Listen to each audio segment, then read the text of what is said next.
ওরা না পারলে আমি পাহাড় থেকে ঠেলে ফেলে দেব। রাজা রঘুবংশীকে খুনের জন্য প্ল্যান বি ও তৈরি ছিল সোনমের।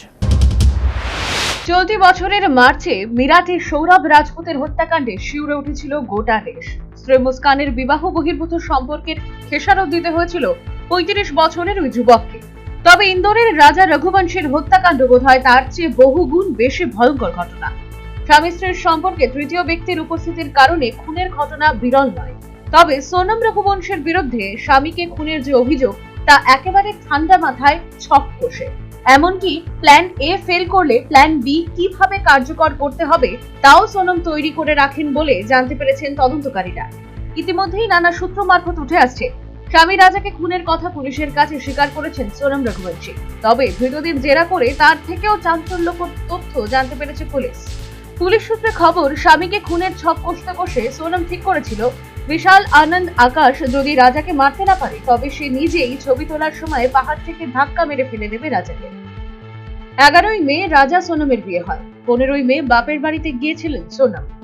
সেখানে গিয়ে স্বামী রাজা রঘুবংশীকে খুনের প্ল্যান করেন বলেও তদন্তকারীরা জানতে পেরেছেন। গুয়াহাটির টিকিট কেটেছিলেন সোনম নিজে, বাকি প্লট সাজিয়েছিলেন রাজাকে ফোন করে। এমনকি তদন্তে পুলিশ আরো জানতে পেরেছে বিয়ের পর স্বামীর সঙ্গে ঘনিষ্ঠ হতে চাননি সোনম। বলেছিলেন আগে গুয়াহাটি যাবেন, কামাখ্যা মন্দিরে পুজো দেবেন, তারপরে স্বামীর কাছাকাছি আসবেন তিনি। যুক্তি ছিল এটাই তার মনের বিশ্বাস। 11ই মে বিয়ে। মেঘালয় মধুচন্দ্রিমায় গিয়ে 23শে মে নিখোঁজ থাকার পর 2রা জুন মধ্যপ্রদেশের ইন্দোরের যুবক রাজা রঘুবংশীর দেহ উদ্ধার হয়।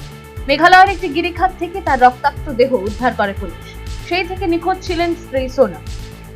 রাজার দেহ উদ্ধারের 7 দিনের মাথায় তার খোঁজ মেলে। 8 তারিখ রাতে উত্তরপ্রদেশের গাজীপুর থেকে নিজেই ফোন করে পরিবারের সঙ্গে যোগাযোগ করেন সোনম। এরপরেই গ্রেফতার হন।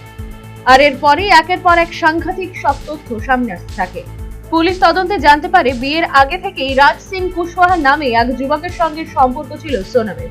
সেই প্রেমিকের সঙ্গে হাত মিলিয়ে স্বামী রাজা রঘুবংশীকে খুন করেন Sonam. National bureau report, news vanguard.